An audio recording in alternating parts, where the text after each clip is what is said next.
Domnișorul Andrei, uite cum funcționează Dracovenia.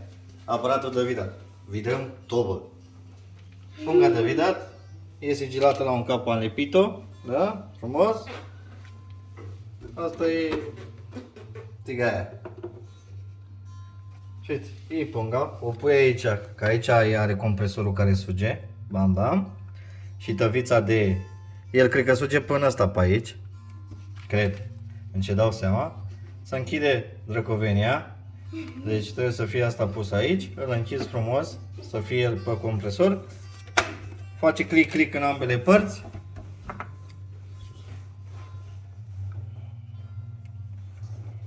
Și dăm butonul de vidare, sigilare. Ia uite ce îi face.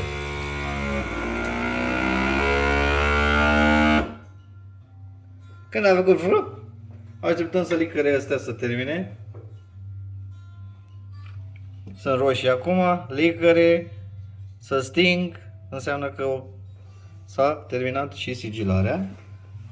Și acum avem un buton aici și un buton în partea alta, apăsăm simultan, pac, și a făcut lipitura, frumos, vidat și se servește proaspătă, ca și cum ar fi tăiat acum.